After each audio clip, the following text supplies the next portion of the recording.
Let's do this.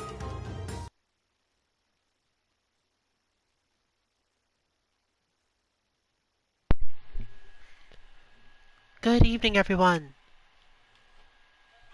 Welcome to another Mish-Mashing Battle Lounge with the 2MK team.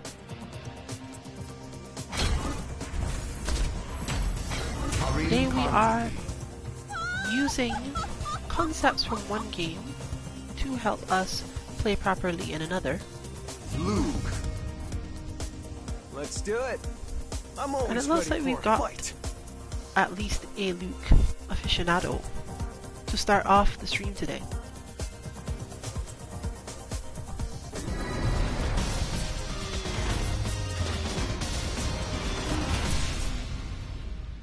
Most of the discussion that this stream contains will probably start more so in half an hour, with the beginning of the stream probably being fairly quiet. So if you're interested mostly in me talking, you can chat back then, and if you want to join in, this is, as always, 3 rounds, first to 2, with today character select being on.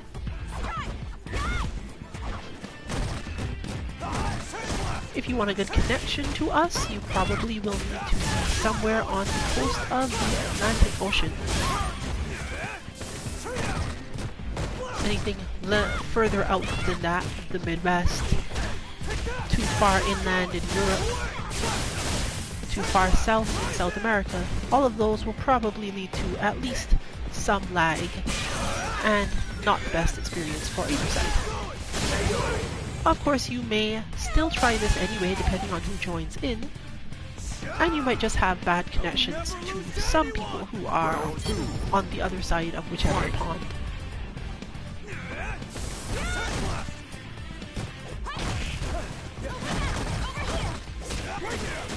But for the minor preview, today's focus is on learning how to imagine that there's a tension meter, and therefore consider that if your opponent's defending well, then you have to learn to deal with it, but if they're mostly retreating, then technically you're winning. For the purposes of this though, since there is no tension meter to technically watch, you'll have to think of it more so in terms of watching your own health bar. You lose. If you've managed to get a life lead, then technically your attention is higher than theirs is. In games like Guilty Gear, you attempt to make use of this by either attacking, converting, or using various methods. But you can actually think of it the same way. If you've got a lot of health, you can spend it to get closer in and deal with situations. Whereas if your opponent has lower health, they're less likely to do those things. Street Fighter is a game where your health meter doesn't actually matter that much most of the time until it gets really low. And that is technically another decent parallel to Tension. Tension works out pretty well. You get to use most of your tools, or at least plan the use of your tools, until it's so low that you have none of the options it offers you. Most of the time, you'll build it back up after an interaction as long as your interaction doesn't fail. And, honestly, it's the exact same with health. While your health will go down if your interaction fails, tension going down is about the same, and if you run out of it, well, that's the way the game goes.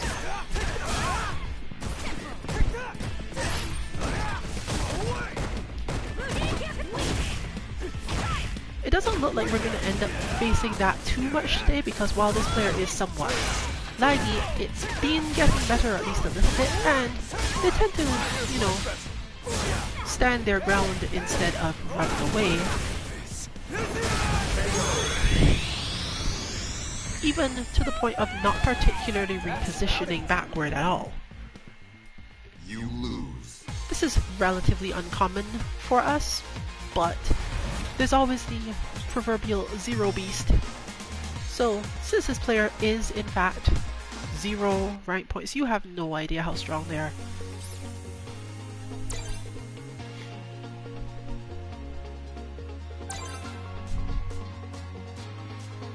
You can therefore possibly expect them to be at the top for a while, Let's do this. based on what we've seen thus far, and therefore you can just compare the flag to your own location if you're deciding to try to jump in and get matches.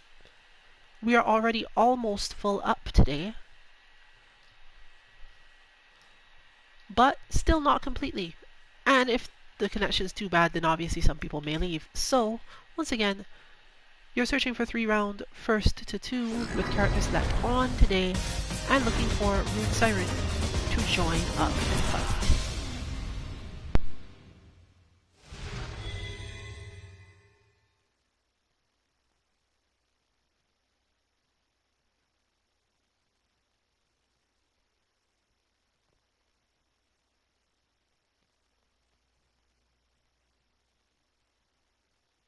Round one.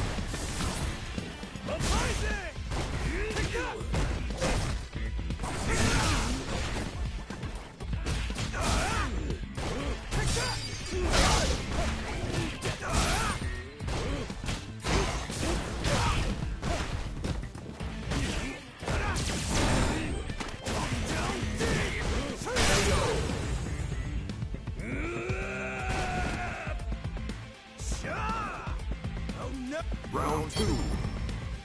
Fight.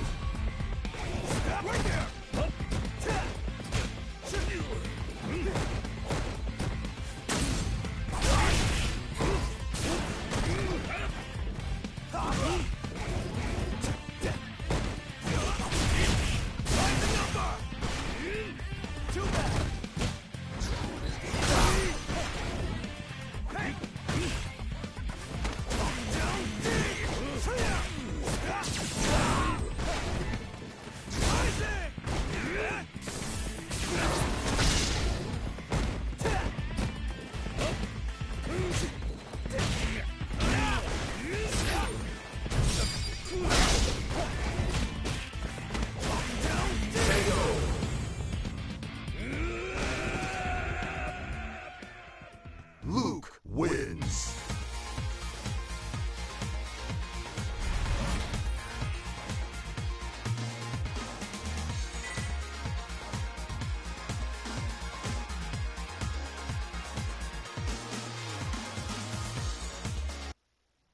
Round one. Fight.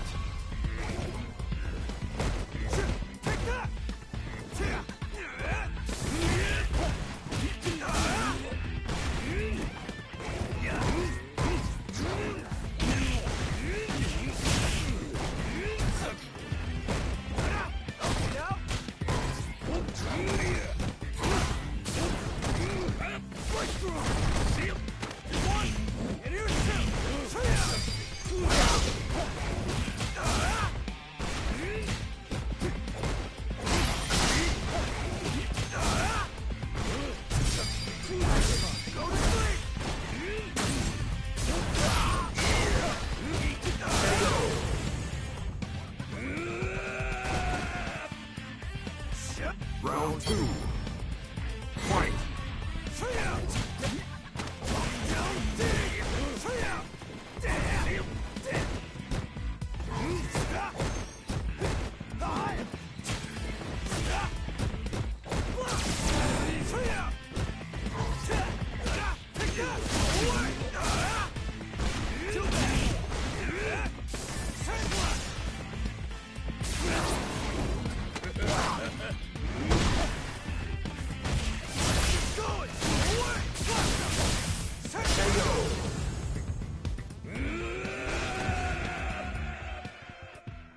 Luke wins.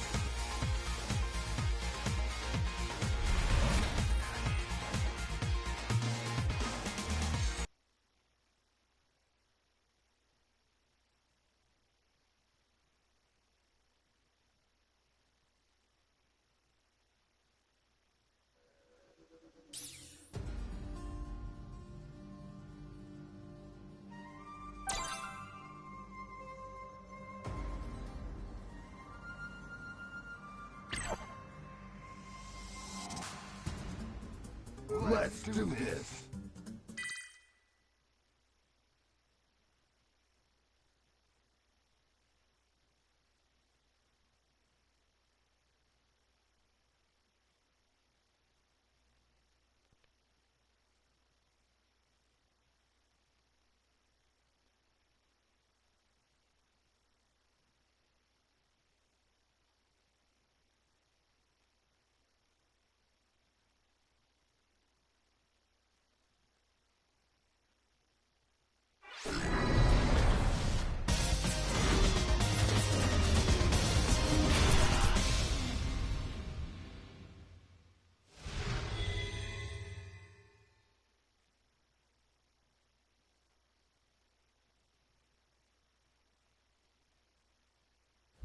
Round one.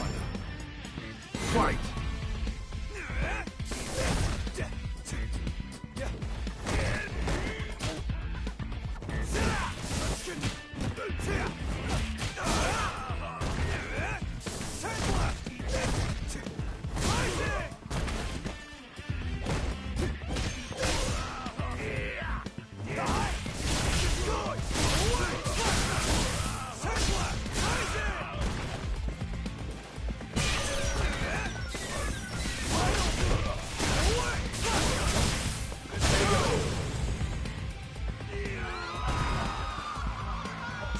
Round two.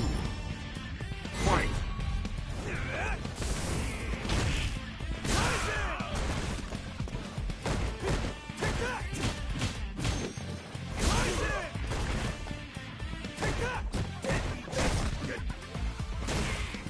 Good.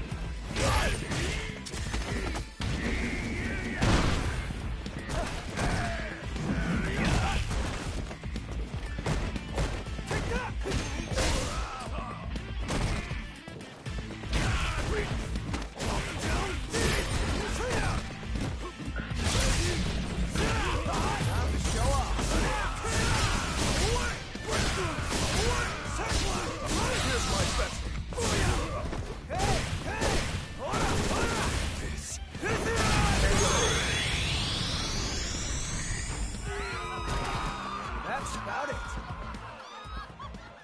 Luke wins.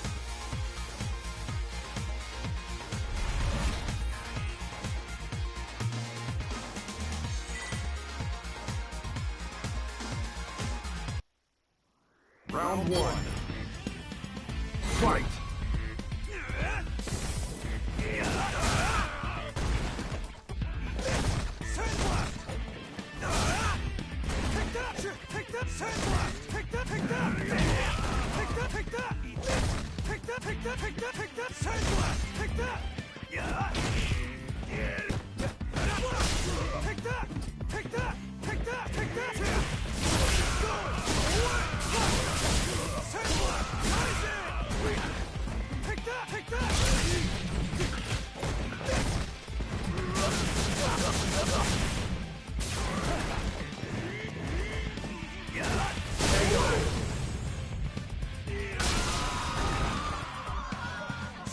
Round two.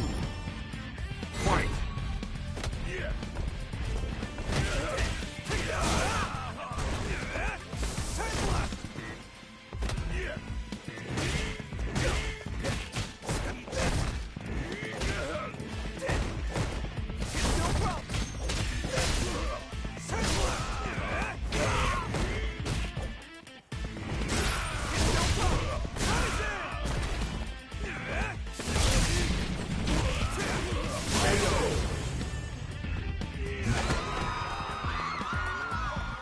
Luke wins.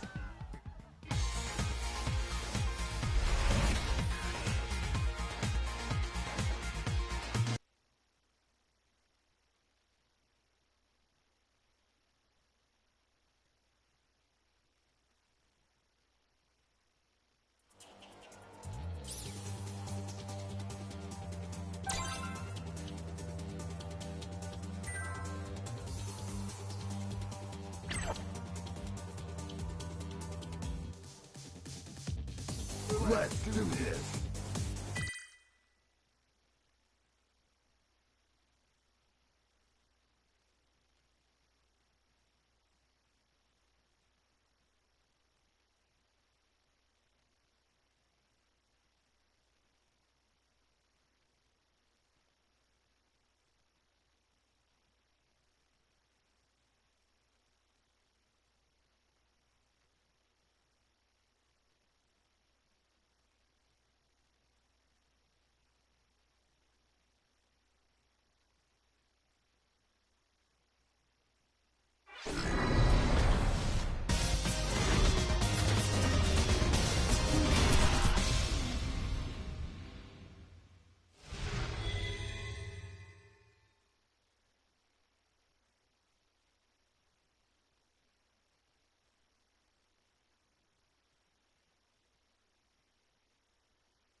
So, Round one.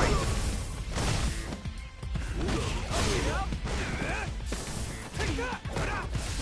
Go! Away!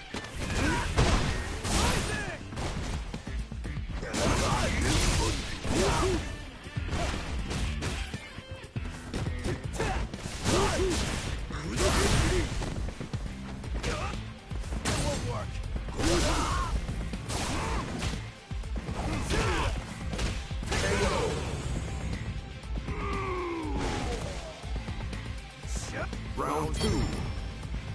Fight.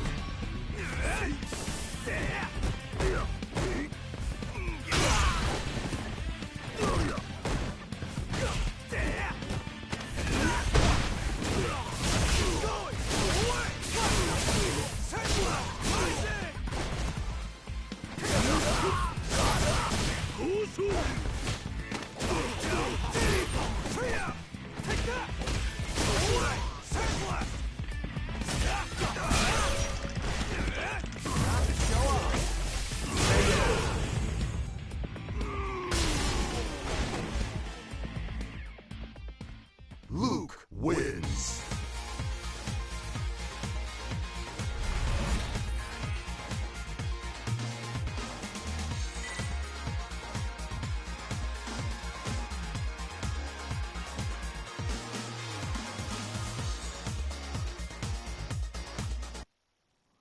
Round one. Fight.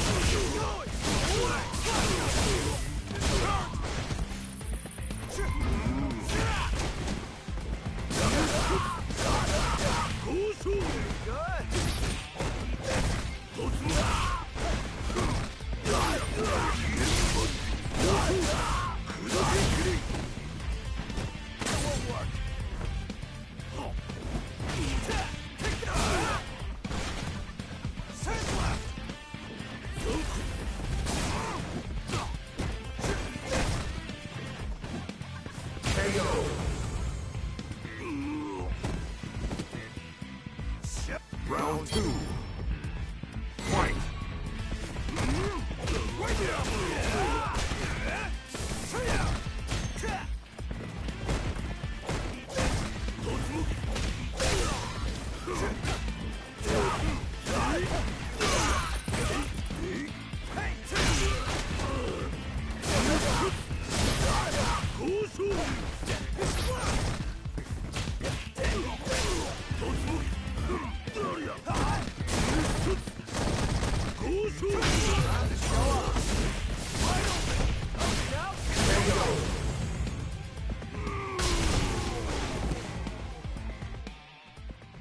Luke wins.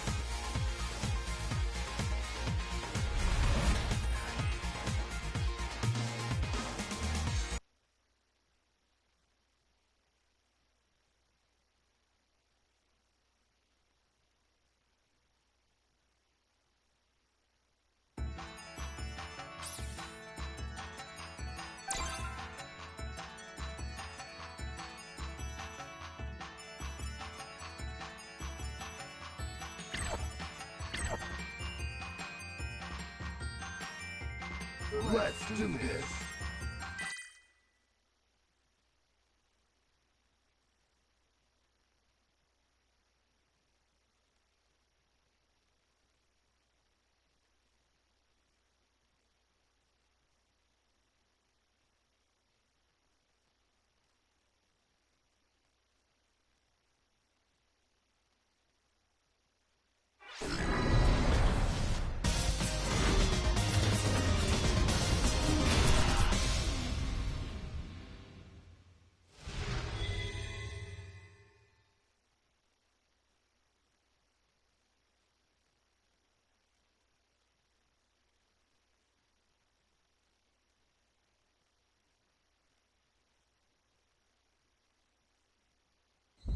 Round one, fight!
Round one. Fight!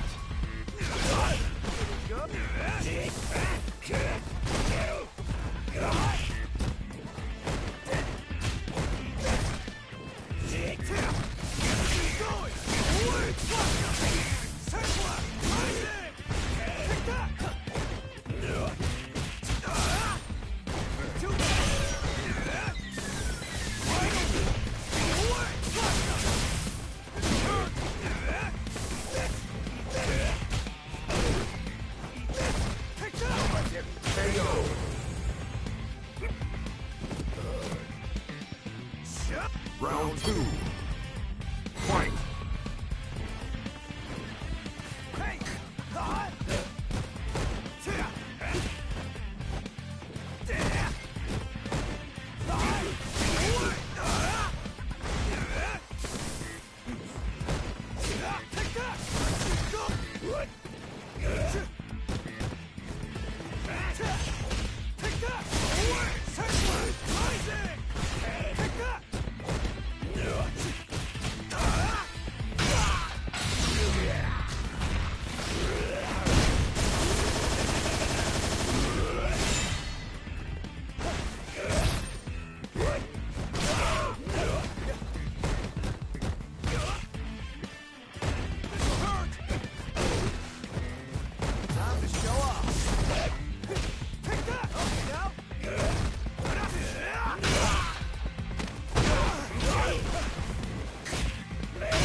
Final round. Fight!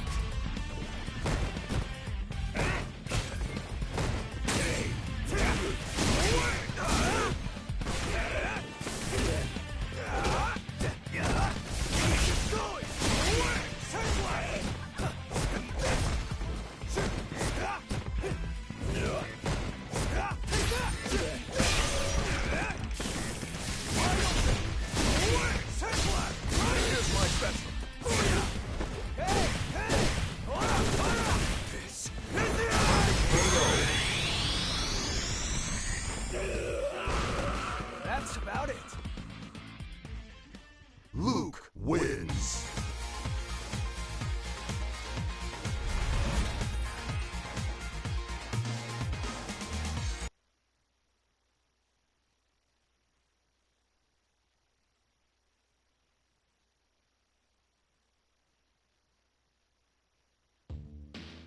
It's go time.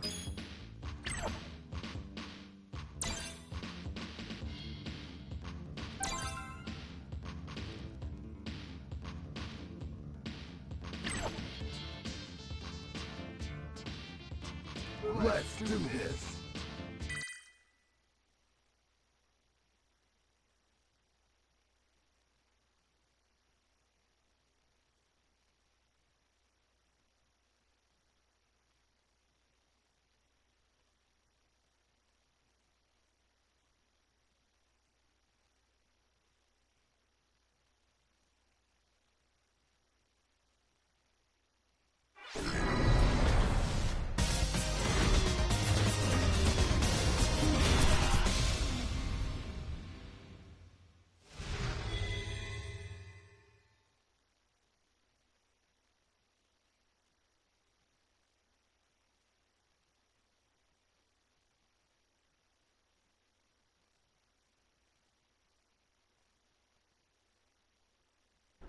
Round one.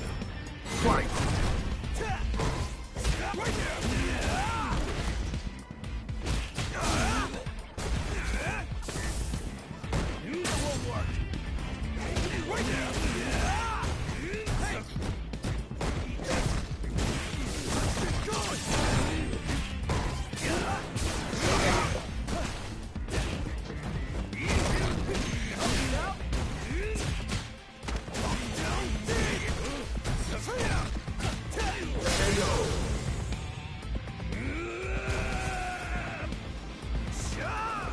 Round two.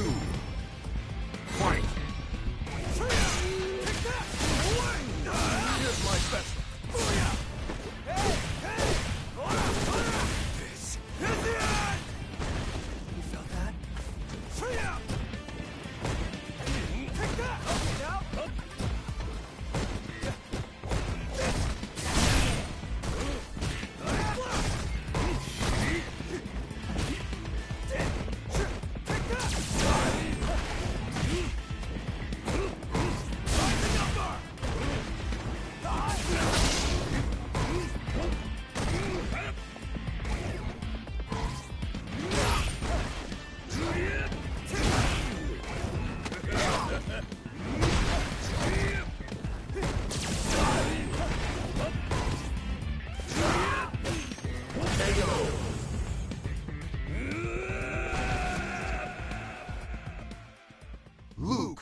Well, it seems like our Zero Beast of the day may be a bit too fundamentally strong for the theme of the stream in question. But, technically, I guess you could always talk about it from the other side. In order to gain the sort of required levels of control of matches, you also have to know when to sit on your own tension gauge and not actually try to benefit from it. Basically, if your opponent is really good at defense, this doesn't mean that you have to stop your offense. It usually means that you have to slow it down, just long enough to make them a little bit uncertain about what exactly is going to happen. If they still react in time, then they're just good and you have to deal with it. But it's at least sometimes true that the opponent will have to spend more time thinking about your various options, as long as you don't necessarily use the same ones all the time. Even straightforward characters have some ways out of this, because mostly opponents who are waiting for you like this don't usually get the largest of conversions. In other words, the amount of time they can spend doing big damage is smaller, and you can play it out more of a neutral game in which both of you are trying to see what you can get the other to focus on, more so than trying to see if you can get your moves to hit. Changes in player focus are extremely important at all levels. In fact, as soon as you basically get out of bronze, you'll spend a lot more time focusing on that than on the actual which thing am I supposed to be hitting, because most people will figure out what you most often hit, and as you get higher and higher in ranks, they'll have more and more experience on all the possible things you could hit.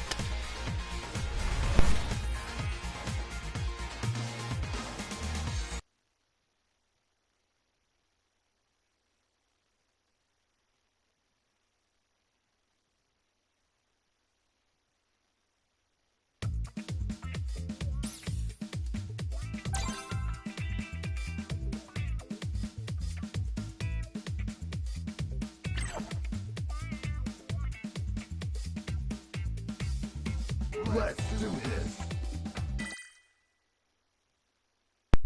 Obviously, characters with more options in neutral, more options to bypass neutral, and in most cases better reach, are more capable of doing this, especially if they have a lot of micro walk options, since your opponent can't necessarily react to everything and you can literally whiff punish them for trying. Luke isn't actually a character that runs into that problem a lot though. Because of his fighting style, he tends to be very solid in that regard. You want to play footsies with him when the player is at this level, but he's not necessarily going to stick out a bunch of buttons that you could then easily punish. He is much better at whiff punishing and relatively easily converting those whiff punishes. So, you need to think more so in terms of whether or not you can get him to think something is coming and simply it never does. This happens a lot more because of the way he interacts with other players, other characters in neutral as a whole. If you block something Luke does, he's either advantaged enough that he will hit something else, in which case you can often get out of the way of this, or usually he'll give you enough space to walk a little bit, and then he has to be watching out for things. In general though, you don't want to walk and then jump. He was given the usual obvious options for when this happens. That puts us in the situation of needing to actually walk down a character, not just move closer and have a player who doesn't know what they're doing back off, but like create a situation where you're always moving into an unpleasant range for your opponent in a way that makes them want to move back. And then, from there, instead of spending your time thinking about how can I open you up while I'm here, you just recreate the same situation until you've gotten some advantage somewhere. You see Subs here mostly executing this using Akuma's stand heavy punch and some use of the medium Tatsu. The two of those things interact fairly well for making Luke want to move back to where he could react to things.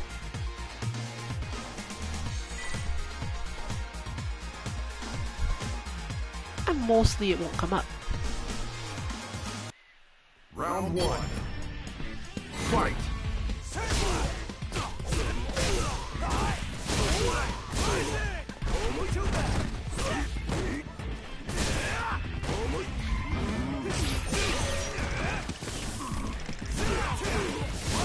Now, not every character needs to fight Luke this way, but we're looking at more or less an entire group attendance today of players who actually need to do this.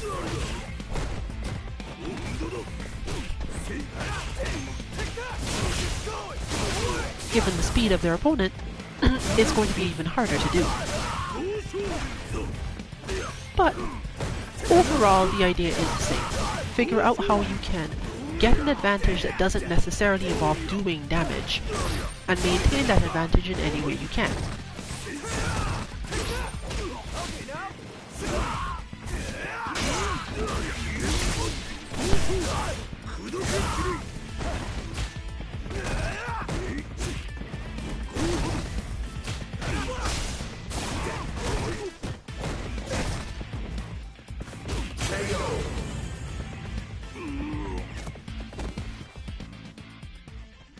Luke wins.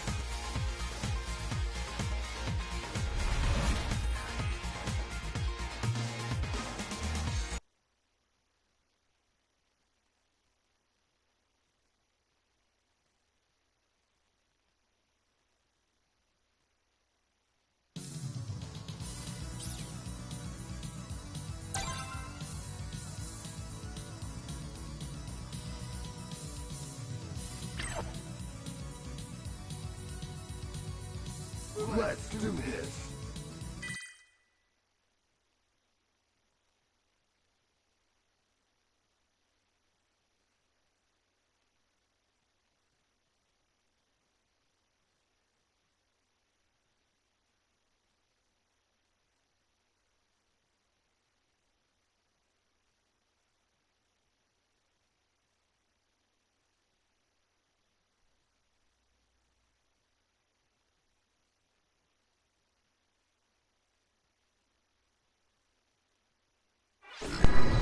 One helpful fact that does tend to make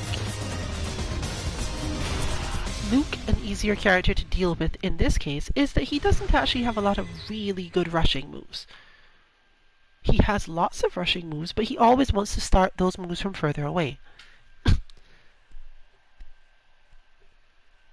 They usually take so long to start up that even when it's actually the proper punches, you will probably be able to stop him.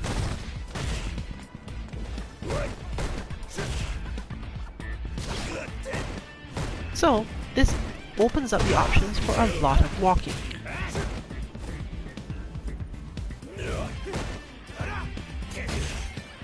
It's your choice at the point of walking that matters, and we see here the actual problem that DeWolf is facing is related to exactly that. One can walk right up to Luke, for example, and then not hit a button, and it would probably be more helpful than hitting a button as soon as you're capable of doing so because you were allowed to get into range. This is particularly true for Nikali, who needs charge moves and could honestly do a lot better job of it by moving into position, possibly by dashing or jumping from outside range, Round two. Fight. and then landing correctly. Note, of course, that Luke, unlike many other characters, can in fact just get you regardless of this, so it's not the same as trying to jump in on Sagat, for example. But you could do that as well, depending on your character. You just have to jump from maybe further away than you'd expect to.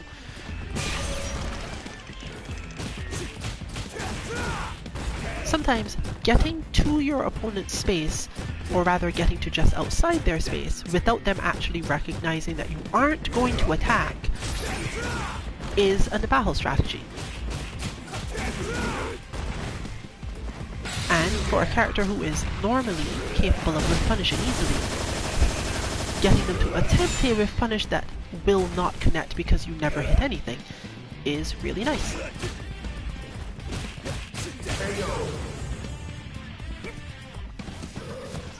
But we see in this case a little bit too much commitment from each of the Wolf's options, leaving it basically to a matter of our Luke player just standing there and punishing whenever they move. This is one of those things you have to learn to get past gold for sure. And in some cases, you have to learn it to even get into gold. Attacking only takes you so far, and counter-attacking whenever you can generally tends to make you predictable. Similar things happen when you pressure your opponent at every turn. They'll mostly just learn how to deal with it, and if they have an invincible move available, they'll just use it.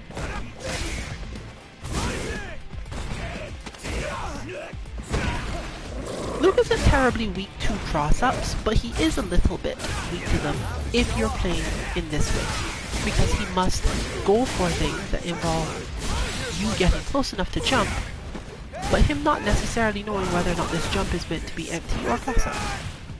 He can of course use cross-cut uppercuts, and I don't really doubt that this player could at least get some of them off, but getting anti-aired more lightly, for example, would work in a lot of situations because I don't think that generally air resets favor this character.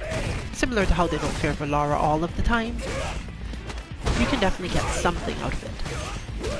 So it's a matter of trying your best to bring your focus down to the point where you're no longer thinking about how do I hit you, but rather how do I move.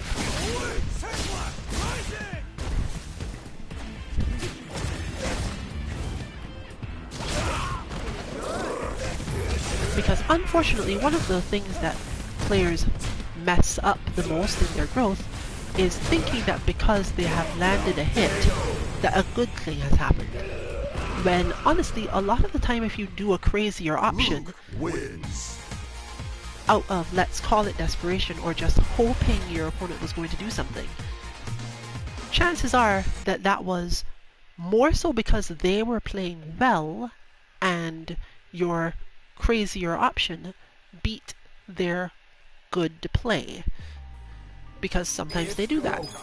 You can of course use those for finishing people off, disrupting their focus, just general shenanigans, but much like the tension meter mentioned, if they are at too high a health gauge, they're just going to ignore the fact that you did it, and even worse, take it as a sign that you probably feel kind of lost in the matchup and don't actually know what you're doing.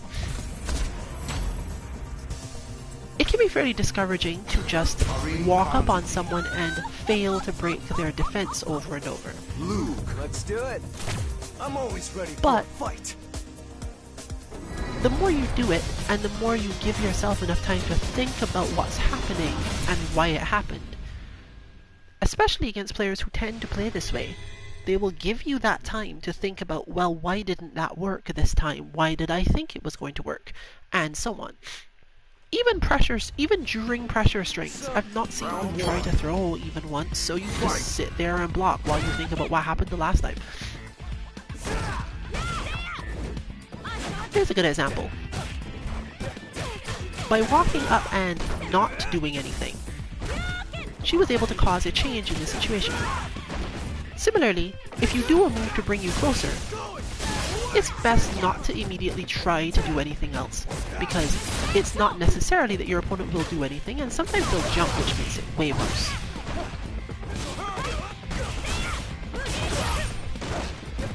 Positioning is probably the most important thing you can learn from opponents like this.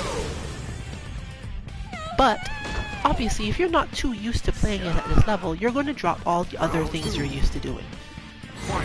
So, doesn't matter. Focus on doing the actual movement part, and hope either your muscle memory or some other aspect comes in to save you later on.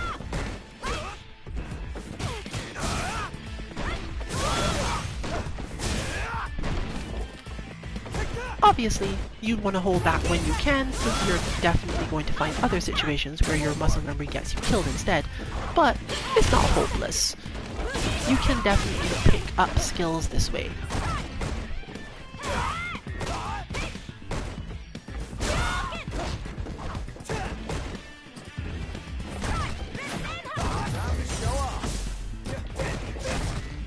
Similarly, taking correct breaks in your defense has more or less the same effect.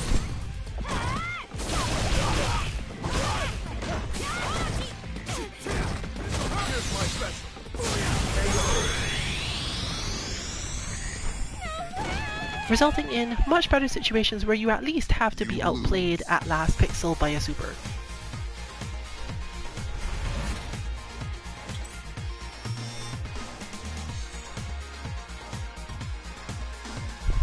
It can be tempting to think that players like this aren't taking you seriously, but it's not really that they aren't taking you seriously, it's that they are neither doing that nor not doing that. The thing you're trying to show when you're fighting them shouldn't be about whether or not you need to be taken seriously. Most of the time your goal is to demonstrate that you understand, because if you can demonstrate that you understand and aren't going to just panic all of the time, then they will at least put effort into being creative in how they catch you.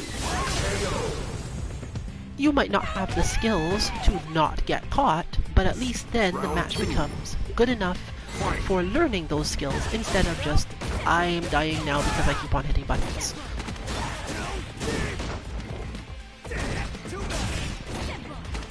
Similarly, even this sort of round shouldn't be too discouraging, it's just a thing that happens. If anything, the latter half of this round was more so unfortunate because of that. When you've been hit too many times, it's very easy to get trapped into the feeling of, I must do something about this so I don't just lose. But most of the time that will just cause you to lose.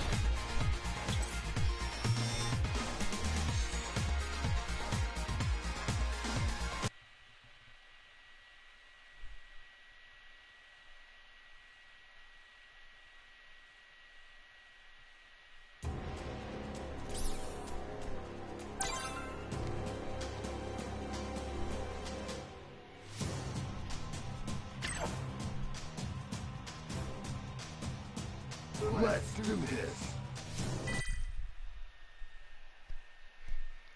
Bison's slow walk speed makes this a particularly hard thing to do for that character, coupled with the long dash. So it's usually easier to do this sort of thing using Rainbow Mika, who can more or less just hit buttons and relax during certain things at least. However, because so much of her approaches get countered by Luke's general movement, one often has to play this somewhat slower anyway, so I can't really say it's a better matchup, but it's probably better for the thing we're talking about.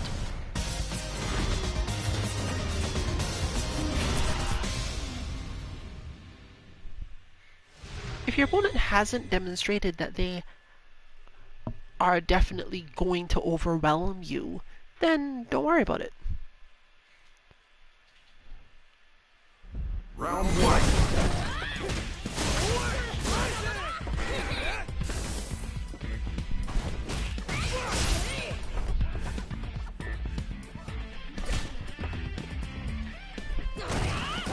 You see here, there's that same thing happening. She has some methods, but in this case, honestly, mostly what Mika would want is to make the Luke player push her to block and just try to be at the right timing and spacing to deal with whatever comes from that.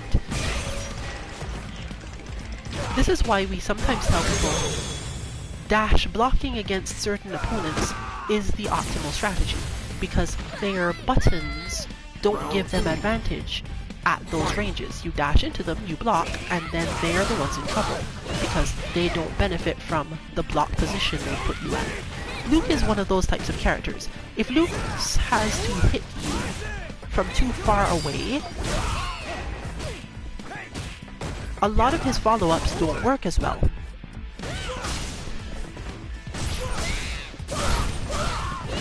And you can see that this generally does a good job of making the player more aggressive, because they kind of have to be. It's what makes him a good defensive character, simply because if you do rush in on him too easily, especially on his wake up, and you don't actually have a meaty that will definitely work, then you'll end up in the range where he gets to hit buttons and do things the way he prefers to. In fact, I'd expect that Just Fine is going to spend more time taking damage trying to go in on knockdowns against him than anything else.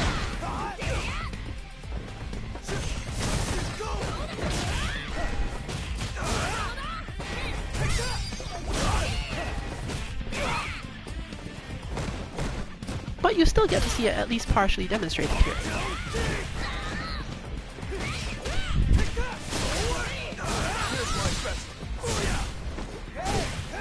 In fact, to the point where it was probably going to go her way with a little bit of difference somewhere.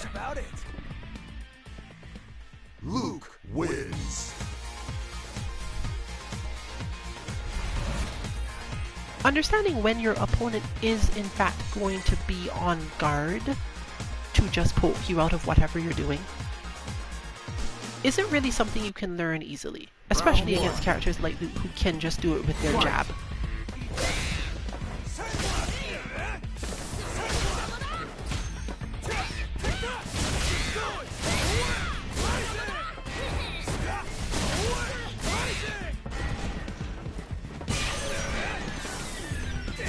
Fortunately, Mika does have the option of just letting Luke hang out over there and building up her meter using her own muscle spirit.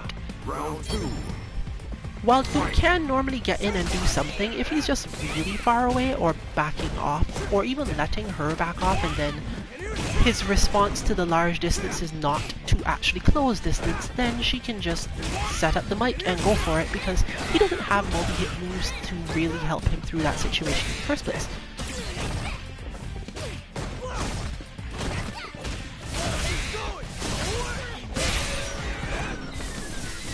KO. Luke wins.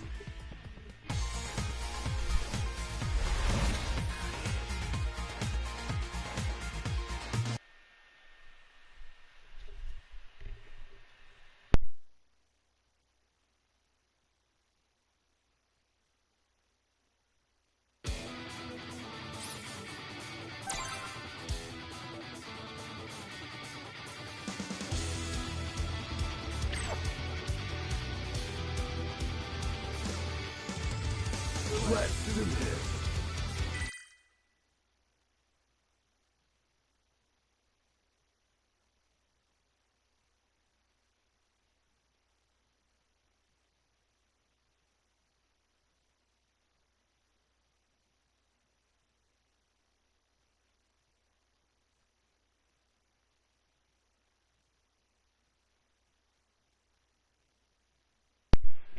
As a character overall, Akuma has a lot more trouble with the same sort of thing.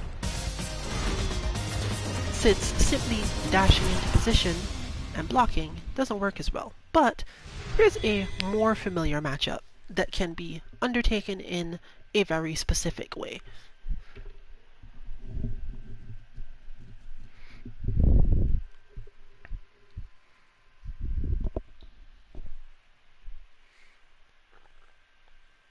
Our Akuma is more so used to the sort of G that literally plays defense and backs off, so we'll have to see whether or not I Wear Scrubs is in fact also going to back off, or just, rely on their skill to hold position instead.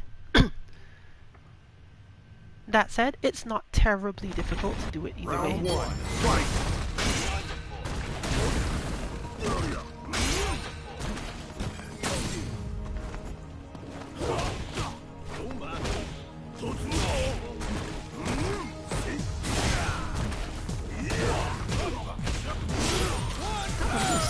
Interesting.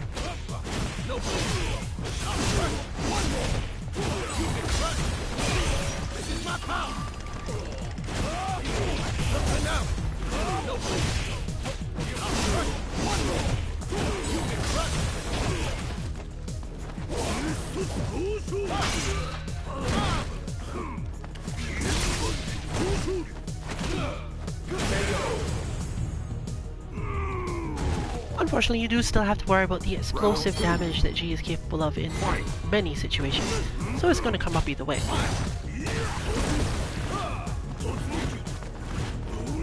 But we're definitely seeing the mobility come up and the specifics of the situation shift as well.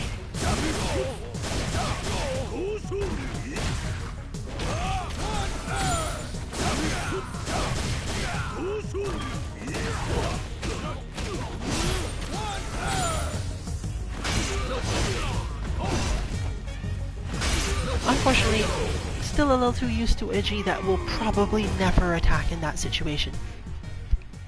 G wins.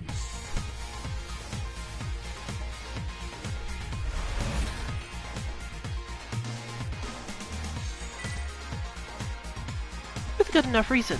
It isn't the most sensible thing to do because Akuma's uppercut will just hit there and it will do so every time. Round 1.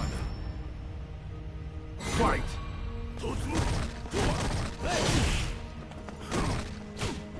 This is my power.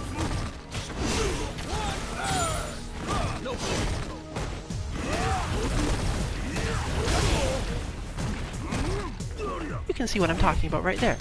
There is a moment where normally the player will not jump because they will just get uppercut if they do. And most G players, if they don't want to jump there and can't reach with any of their attacks, well, they'll back off, right? But one can still have to get used to that. A player that will not necessarily just do the same defensive thing you're always used to seeing.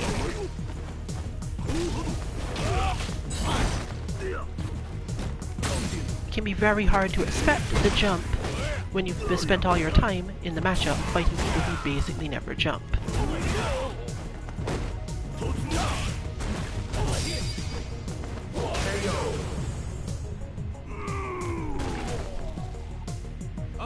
Round 2. Fight! Fortunately, this isn't the sort of thing where you have to worry too much about the adaptation. The opponent isn't jumping because they have multiple good options and therefore the jump is causing some problem. They're jumping because it's the easier way to defeat the current style. In other words, if one were to stop doing specific things, the opponent wouldn't really have a recourse other than to either fall back into what's normally expected or keep jumping and possibly just get uppercut.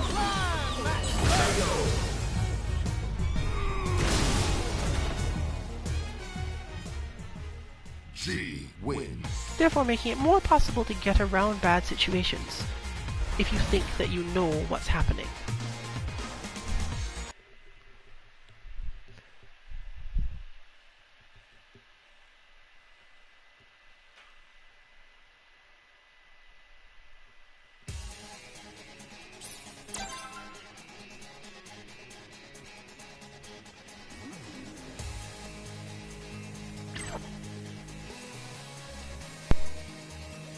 Let's do this.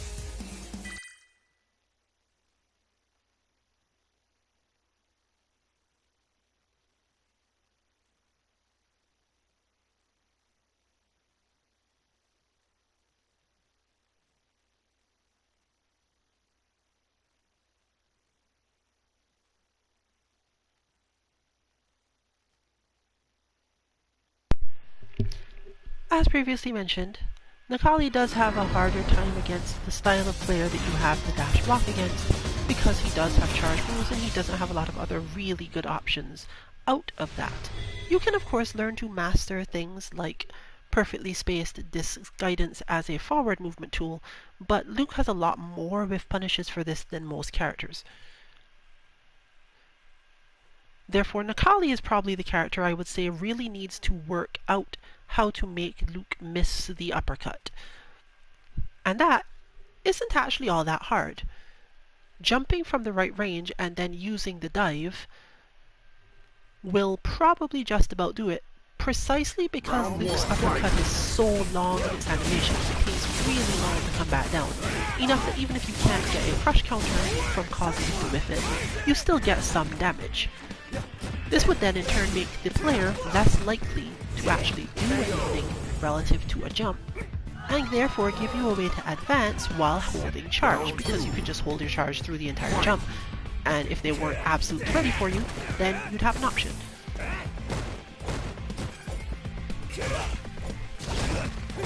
If you did choose to use the dive kick, you still probably have enough time.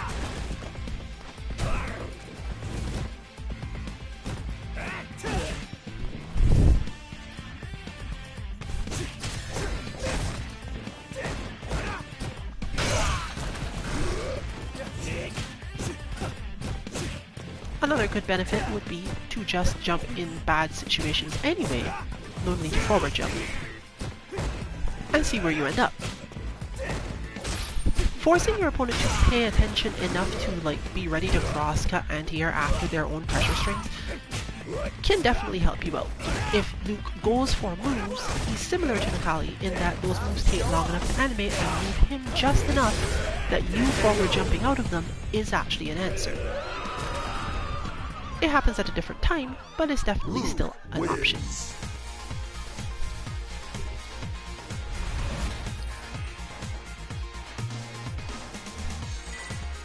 I don't exactly have a lot to say about how I wear scrubs could improve anything, because there's not a whole lot to improve here.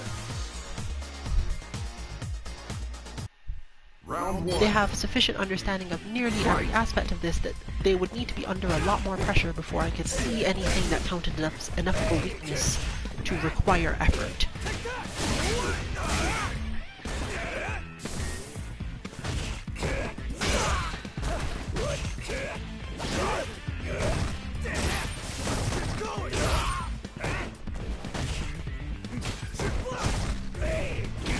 But you see here some positions where Nakali could backdash first and possibly whiff punish Luke if he chose to come forward, because the character can fight from further away anyway. Backdashing out of your own pressure is an important skill to figure out, but usually note that you're not backdashing in order to set up something. If you backdash and then attack, chances are your opponent will react to this attack and just jump, and if they reach you, then you're in a lot of trouble. You're not really backdashing out of pressure for that reason, therefore. You're more so doing it when your own pressure string has ended and your opponent knows that.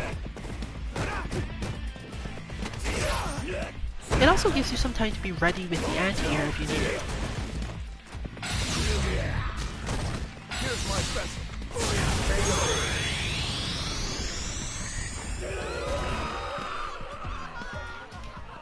Luke wins. But of course, not even that is likely to be enough against a character with as many tools for chasing as Luke has.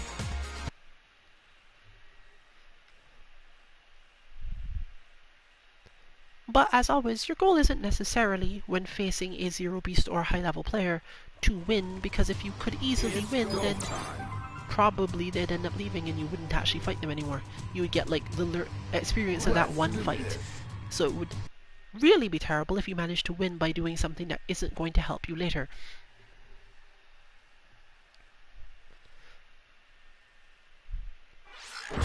Despite being a generally footsie character, Karine doesn't have as much benefit from the backdash, as the spaces she tends to attack, combined with her generally weaker anti-airs, means that Luke has too many options that will lead to trades or positive situations. But because she's so good at footsie, she doesn't really need to retreat in the first place. Her pressure strings don't end in the same way, where Luke is now at advantage and can just do things. So once again, she's mostly trying to watch his feet, more or less, and not think too hard about where she needs to be all of the time for actual damage. Over-focusing on the damage will probably get you into bad situations, but understanding that you will be responded to and that's okay is pretty important.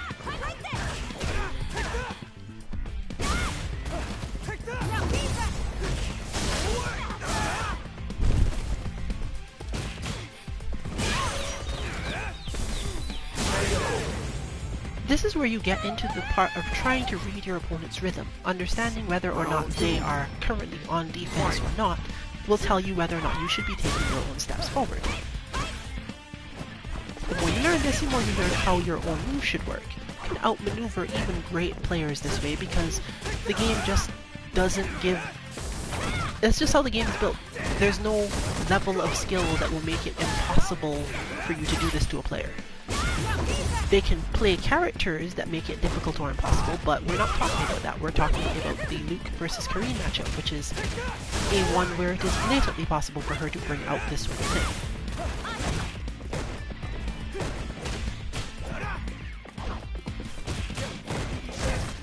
Interestingly, I can tell you that she lost that based on the sweep, because the sweep's intention was to hit an opponent that was just going to move out of the way anyway. You lose. Training to control this is honestly fairly hard to do. And generally, there is no way to do it with our bots alone, though fighting against Urien will probably help. Fight.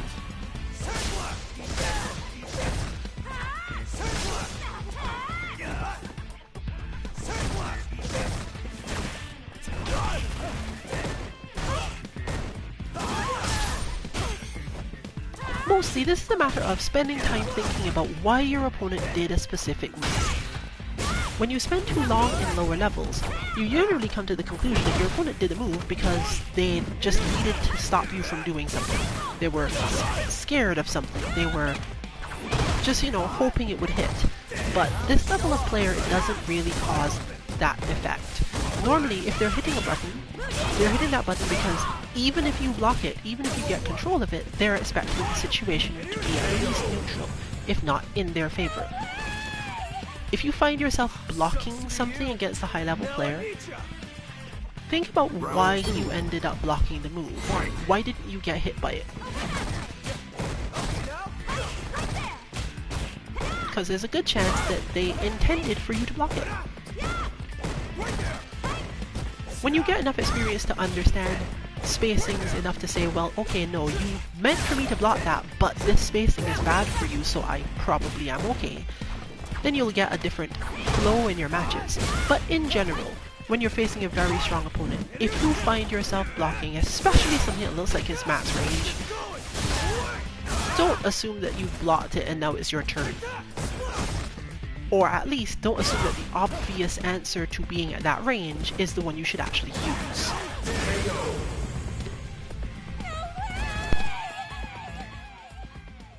You lose.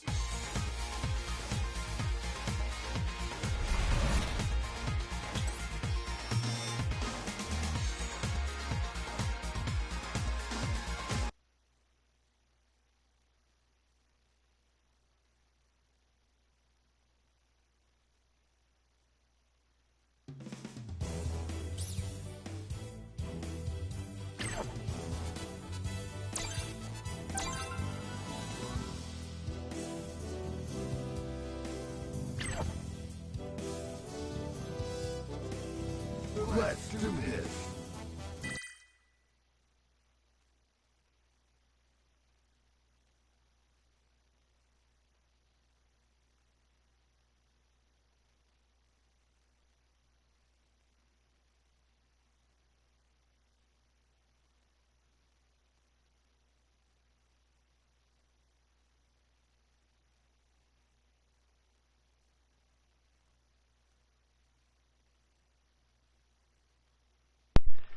Like Nikali, Mika does benefit somewhat from backdashing out of her pressure strings, because her pressure strings aren't usually particularly great unless she already has really close range advantage. And since Luke will often push one out of the range where that is true, she'll end up in a lot more situations where it's easier to get out of the situation and hope that he doesn't manage to close the gap immediately.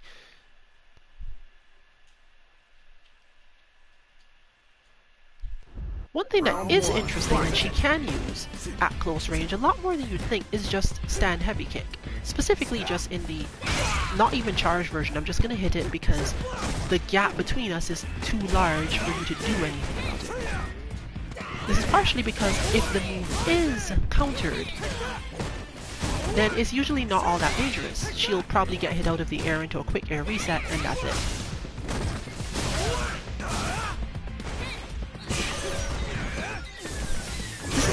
particularly strong once she has enough meter to make the threat of waking up with super a thing. Round 2. But even then, you probably wouldn't need to rely on it too much because chances are it's not really going to lead to that. Since Luke's moves tend to only hit one hit at a time, he's also one of those characters where, unless she's managing to use the mic just to bait him into attacking, she can probably use it for longer, i.e. holding it, because the character doesn't benefit from dropping the mic early, let's say. Especially if Luke is far away, it doesn't come up too often. Luke wins.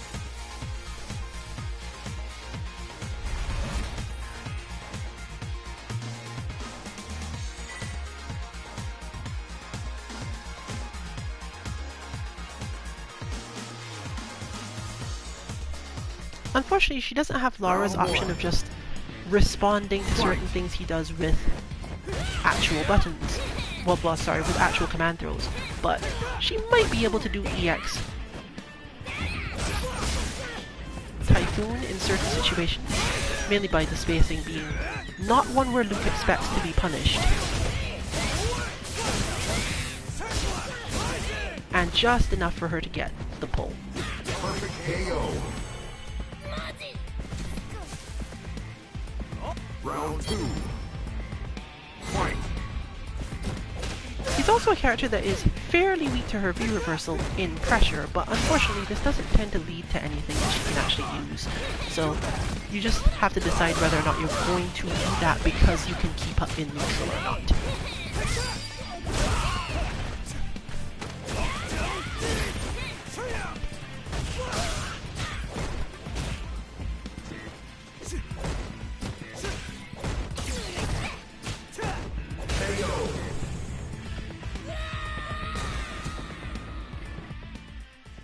Luke wins.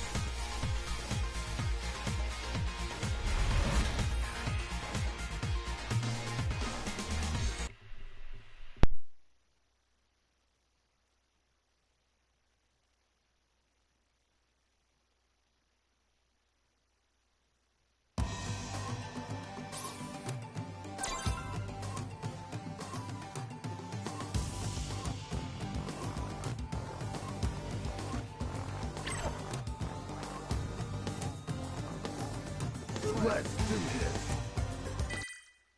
I hope the connection between these two is good. As I said, this is a more or less Atlantic Rim lobby, but since Street Fighter V continues to not have any actual correlation between location and flag chosen, we don't actually know where these players are, so hopefully it's working out for them.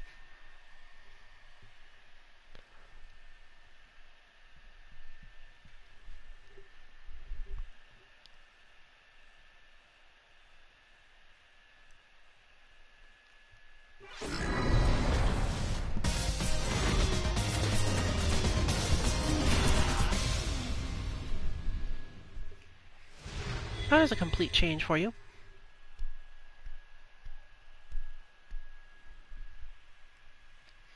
But at least we know from one side that the careful guard defensive style isn't likely to be too unfamiliar on I Wear Scrub's side, so it's basically going to come down to what this person's Bison play is like. Round 1. Fight.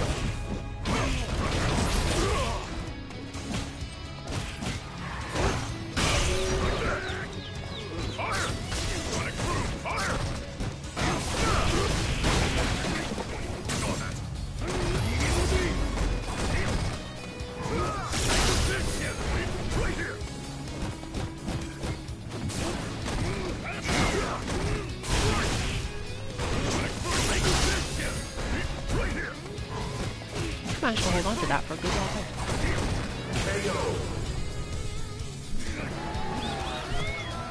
It looks like what's going to make the most difference here is the practiced I'm checking your dash situation. And I guess a drop combo or two.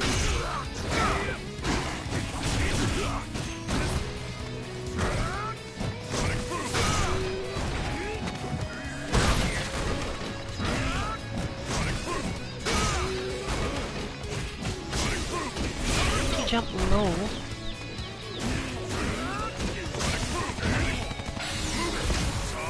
Are you supposed to do that there?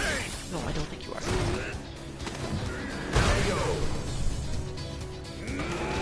I believe they dropped their flash strike. Guile wins.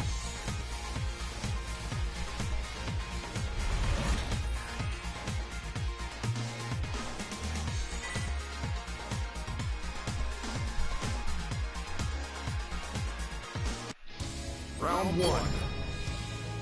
Fight! So continue with the reddest of Guiles.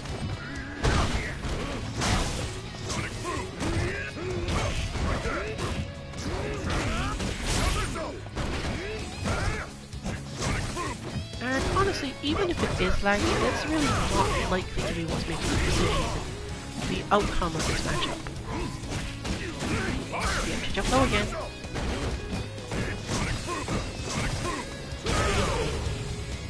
I'd say that was probably a matter of really not wanting to just use the V reversal.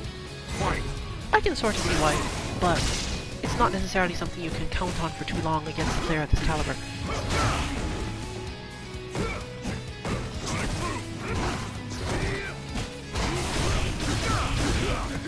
Some sign of lag. But not enough to prevent the anti-air, even if it seemed to come kind of late.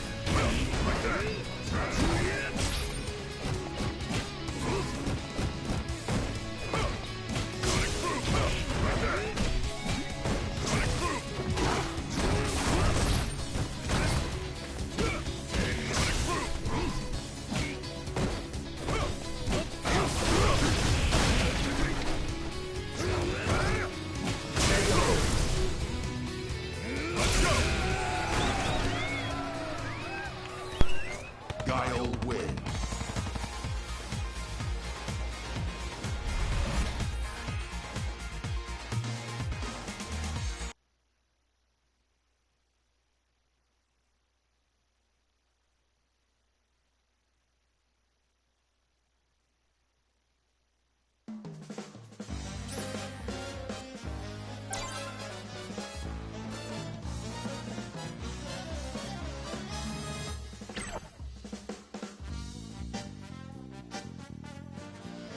Let's do this.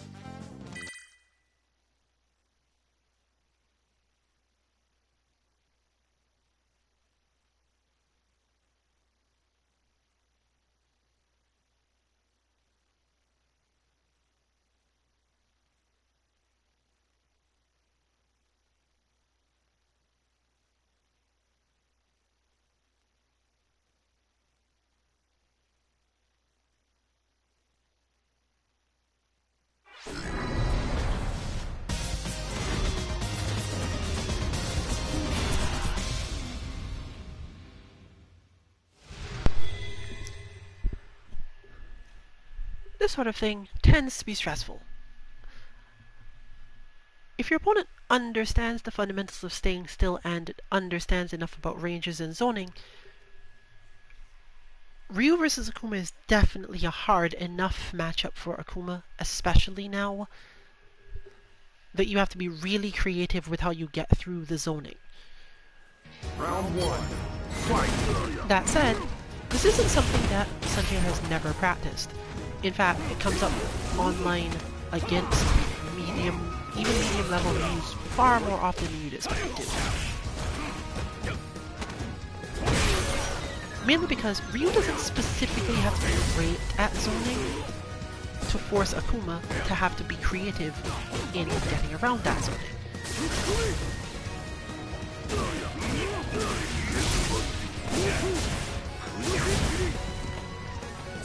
Mostly, this is about patience.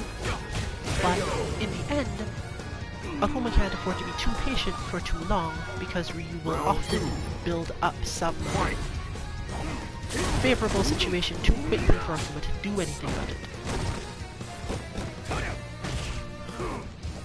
Fortunately, at least once the footsies game is the thing that's happening, any strong advantage that Ryu has can be countered or cancelled out or something.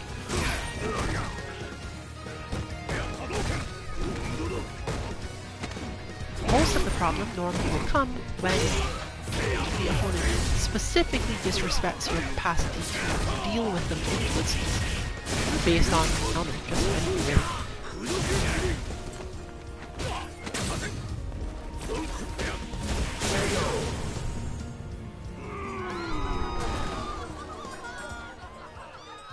Ryu wins.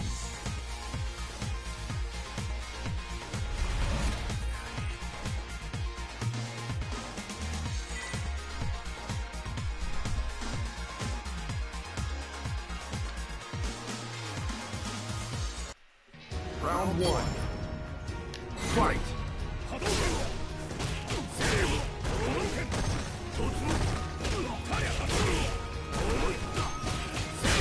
I'd say the hardest part of this is deciding whether or not Akuma himself should throw any projectiles or not, because reacting to Ryu's is obviously somewhat hard, but if you don't throw any of them, then your situation will get worse.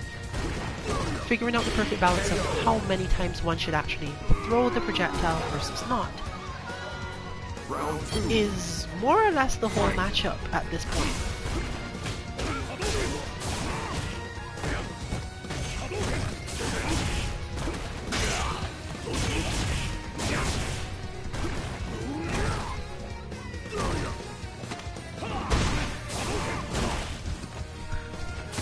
And similarly, it's a bunch of reading whether or not your opponent is in fact going to also therefore throw theirs.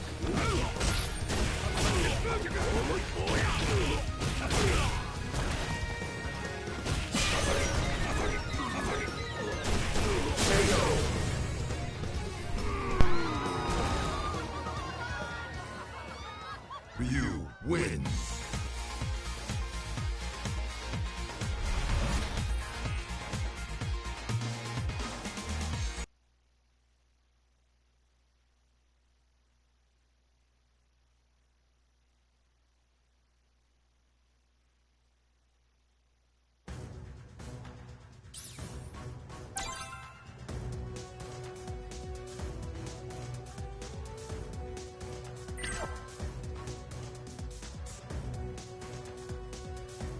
Let's do this.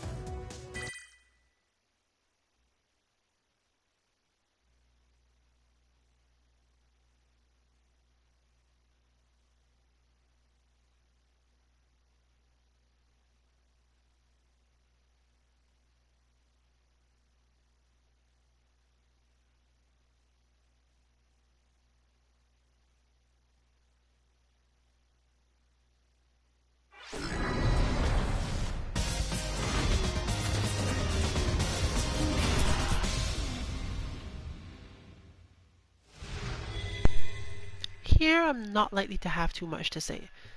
This is basically as textbook as it gets, but given the gap between these two players overall, it's going to be hard to make any decision as to what to speak about in this matchup. Round 1. Therefore, I'm just going to leave it.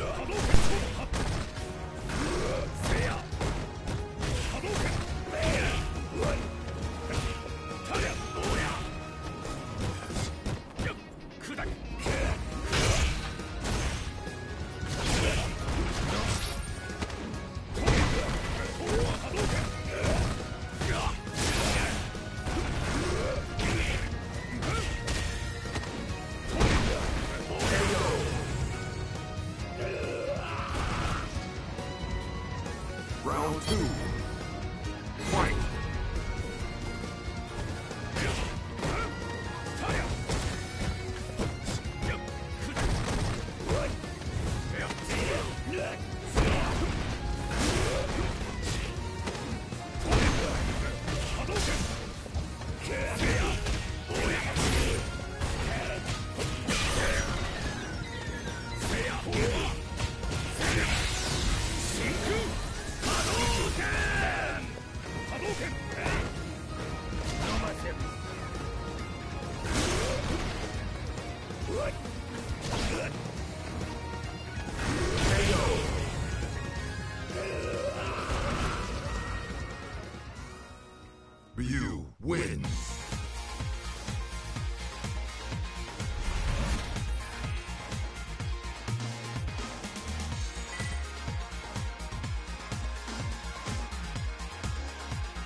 Round one.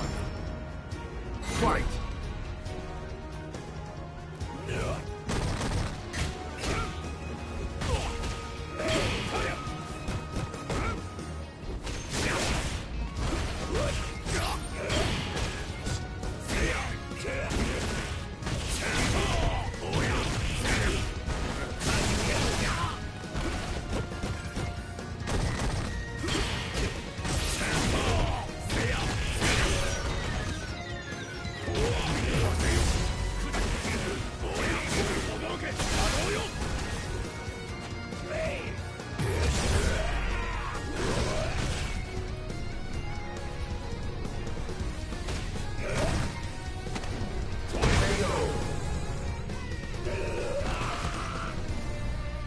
Round two. Fight!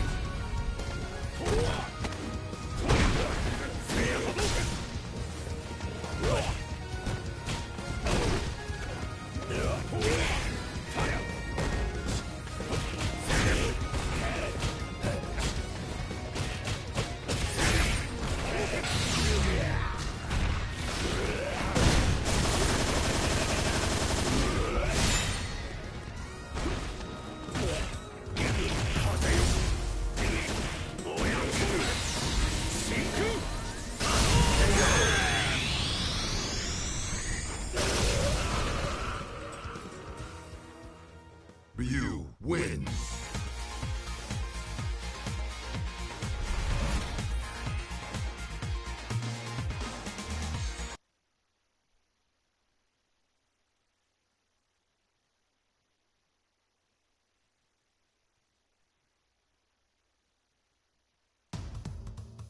It's go time. Let's do this.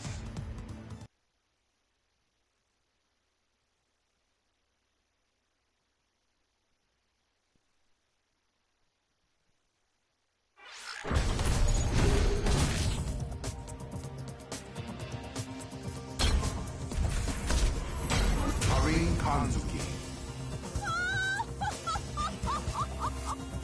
Ibuki.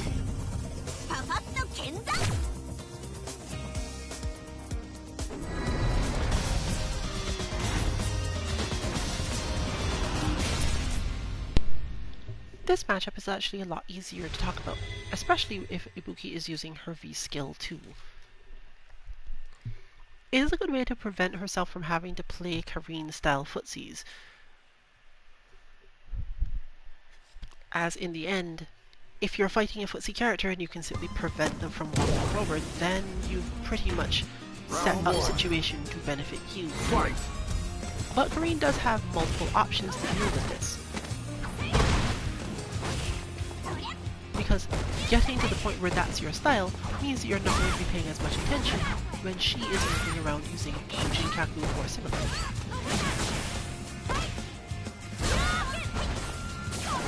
When one finds oneself facing a player who actually plays Ibuki as well, and is therefore familiar with most of her types and spacings, it's not going to be as easy to start playing without actually using the tools more, let's say, explicitly.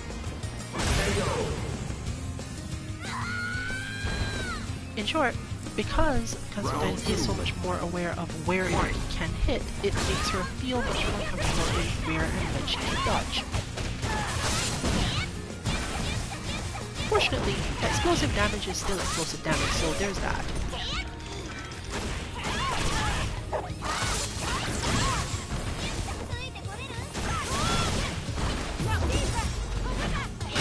But if you've ever thought to yourself that you don't see exactly how much character knowledge helps, this is one of those matchups where you really get it proven to you outright.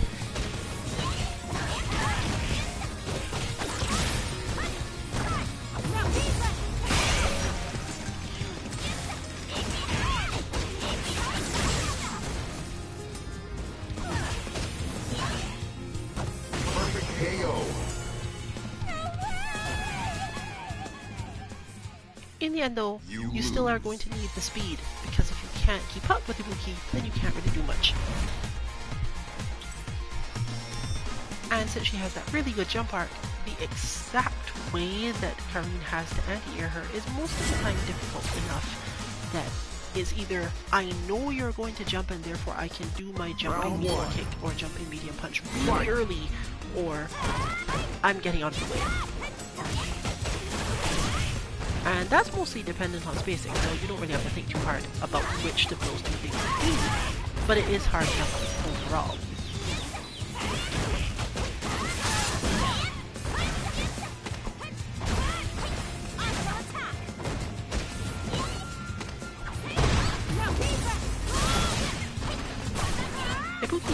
Extra speed does make it hard for Karine because whenever she misses, she's much more likely to be punished for missing than she is against certain other characters.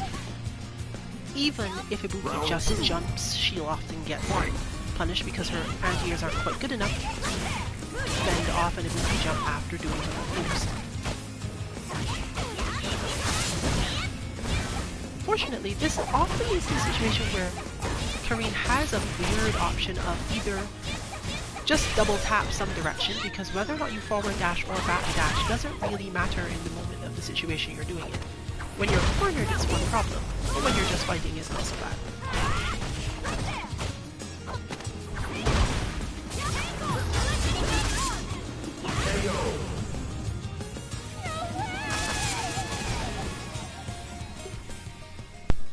You lose.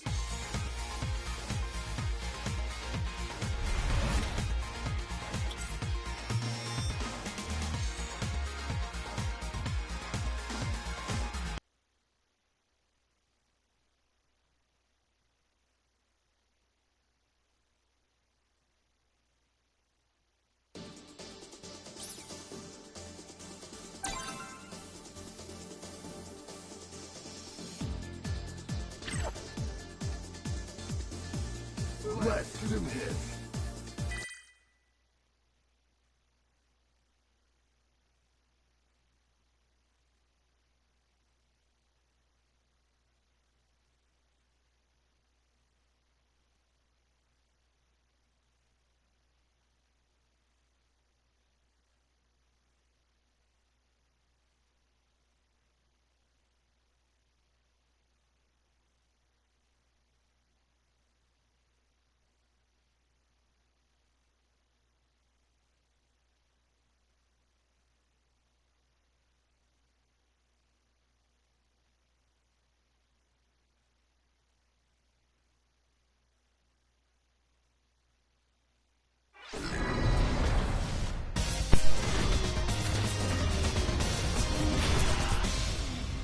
That's an interesting choice of V-skill for this matchup, as it does give Mika a lot more options.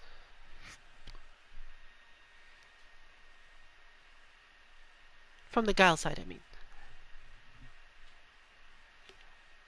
Since Guile is a character that explicitly gives up options when Mika uses the mic in order to close in on her, to then also choose to not actually have access to your multi-hitting Sonic Boom without meter is interesting to say the least. But we have seen this player demonstrate that they're absolutely willing to find their way forward and not necessarily hang back and worry too much about those sorts of things. So, and in this case, since Mike wasn't activated in the first place, or rather, it wasn't chosen, I guess if possibly, yes, that would work. I don't know. Because obviously, you can't see from the other side. Round 2. Fight. Unfortunately, there is no way to change those things into matches, so you won't be able to see any additional tactics to use up against it.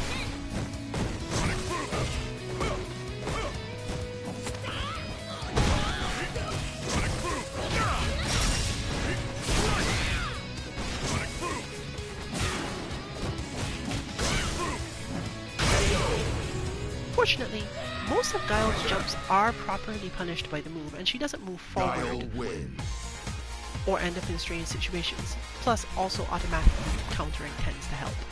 But jumping over people doesn't always work out the same way for her moves, so I can't necessarily say whether or not the standard Guile cross-up jump is going to actually resolve it. Fight!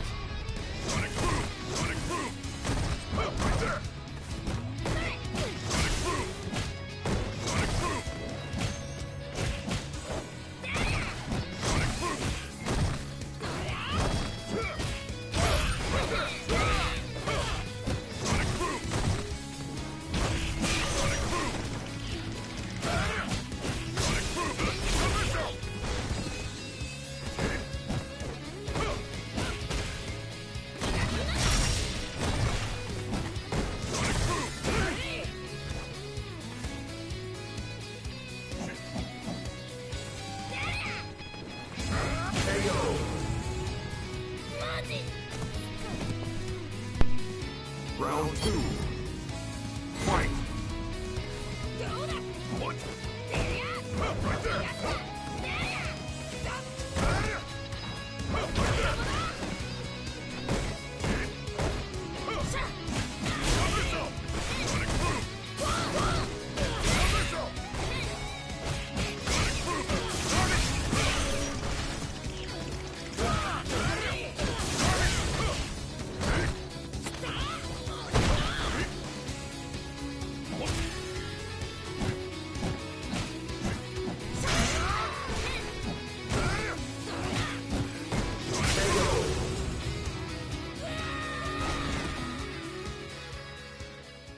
Guile wins.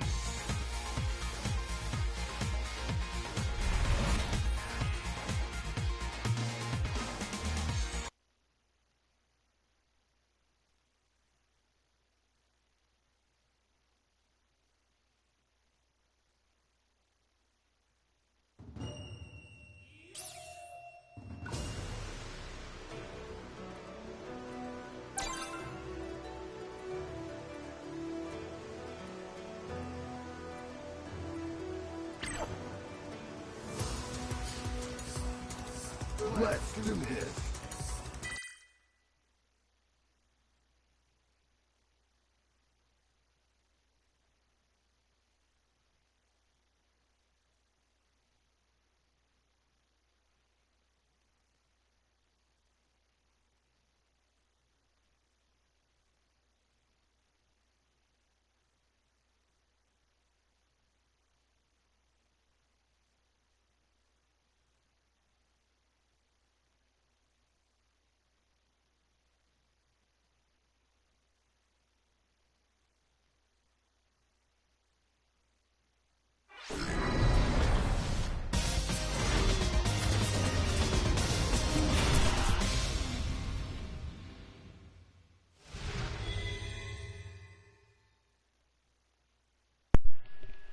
Now this matchup I have at least a little more to say about.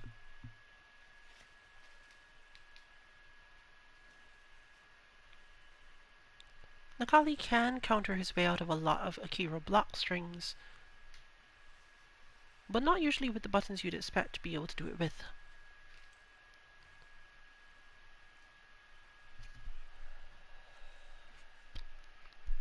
Mostly it relies on the fact that the gaps for her stuff are just long enough that his crouching heavy punch and crouching heavy kick can get him something, as can simply not pressing any buttons at all. In other words, you can either just keep blocking and hope for the best, or because your opponent expects you to just keep blocking and they have to use something that will actually mess with you in some way, you can then hit the crouch heavy punch.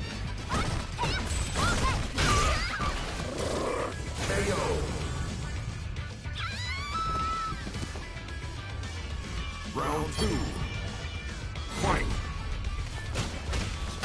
The simplest way to look at this is Akira's pressure against the Kali isn't as real as it is against many other characters. She either causes the spacing to no longer benefit herself, or can be hurt. You see one therefore really good use of meter of simply sometimes throwing in, yeah, I'm just going to use uppercut here because I have enough health, I have enough stamina, I just want to keep going and feel like you might try to get out of this, so I'm going to hit a button. It's just going to be an invincible button. That will be anything you do. Final round.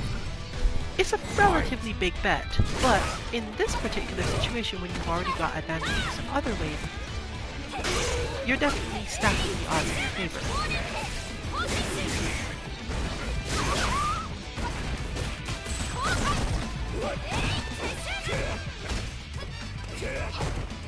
But you can definitely see it play out here where a lot more situations where she just can't keep going without taking a relatively big risk come up.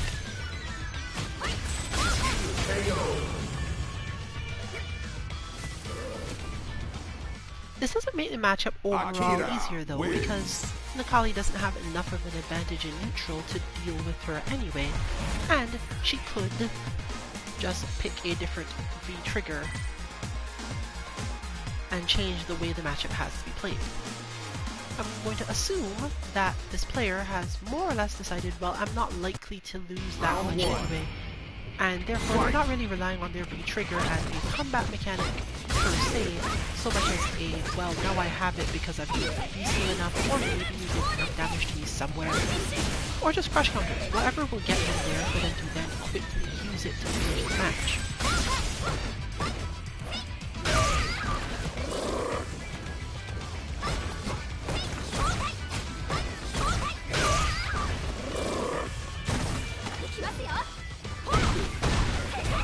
And of course, you'll definitely notice that when people have enough of an advantage, they'll know that you can defeat them with an option, but still go for it. And this is technically a good thing, because if you stop going for it just because you could be beaten, you basically have let your opponent condition you.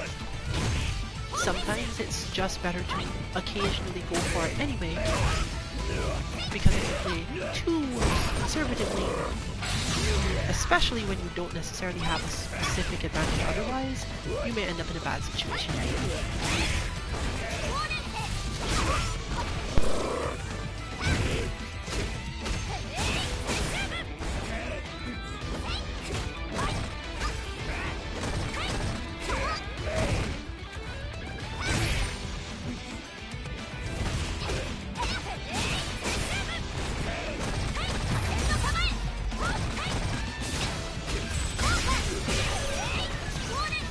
Oh, that was a lot unintentional.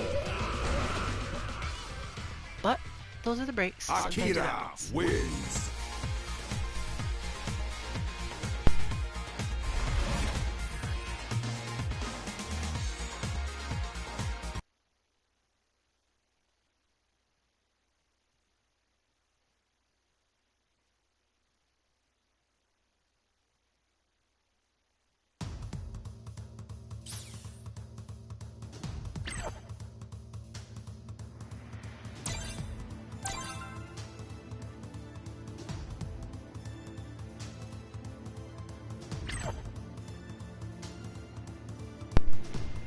Let's do this. And it looks like we are going into Ant Fighters match for what is our last on-stream match of the night.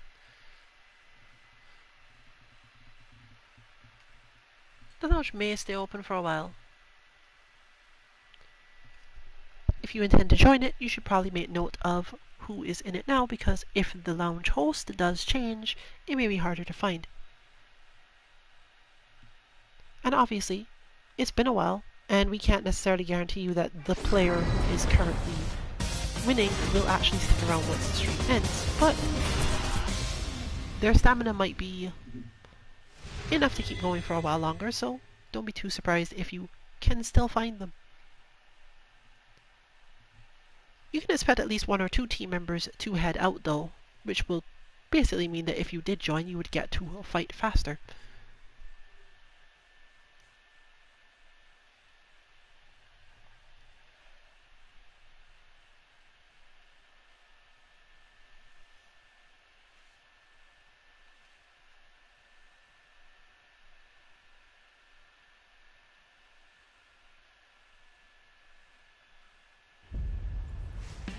Round 1.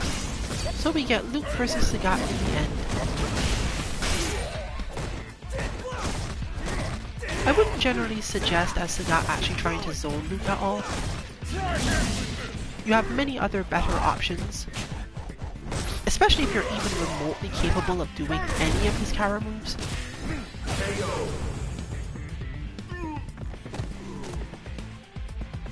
You can use them as a good way to move forward while covering yourself against jumps, for example. I believe his forward heavy kick will be a thing you could decide to not do because your opponent didn't actually jump, meaning you can constantly have an anti-air ready from longer ranges, and just, you know, if you do end up twitching and doing the move before it's necessary to do it, just Kara cancel it into something useful. Most of the time it won't even hurt you if you don't, simply because the option to Kara cancel it isn't there. Just button, quickly do the move, and if you fail, then your opponent probably didn't advance anyway, because they're at least somewhat worried about that happening.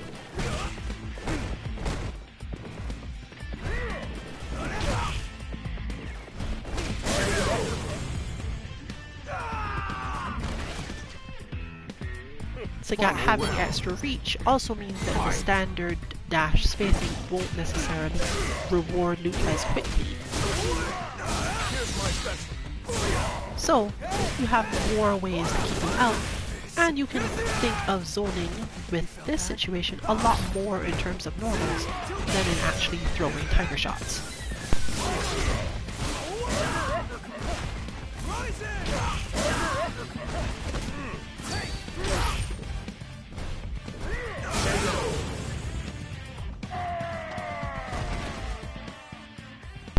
Having really long reach with your jumping kicks also helps in any situation where you just want to fake out the opponent and get them to uppercut when they shouldn't.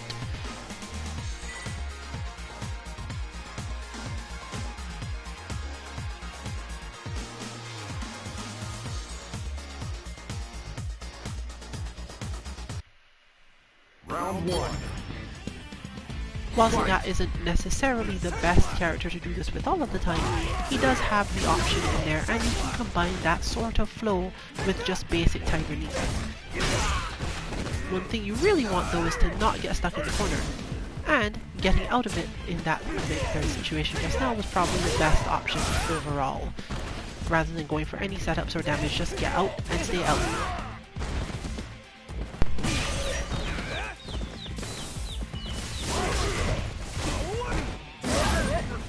Our loop player handles this in the standard way. Just go for the cross-ups when you can, and otherwise just kind of relax into the fight, because if you know that your opponent doesn't benefit from throwing tiger shots, then you have a lot more options.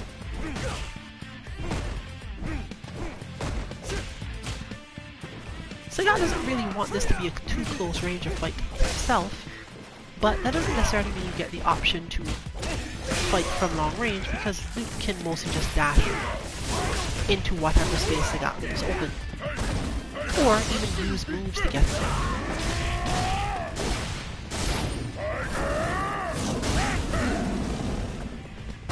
But with that super display, we're almost to the end of our stream altogether. Check our Twitter @2_MK_FGC to see what else we stream and when we do it within the week. Luke wins. And you can find all our bots at 2-mk.org. This has been Rillian, 14-2MK. Good luck with your training, and good night everyone.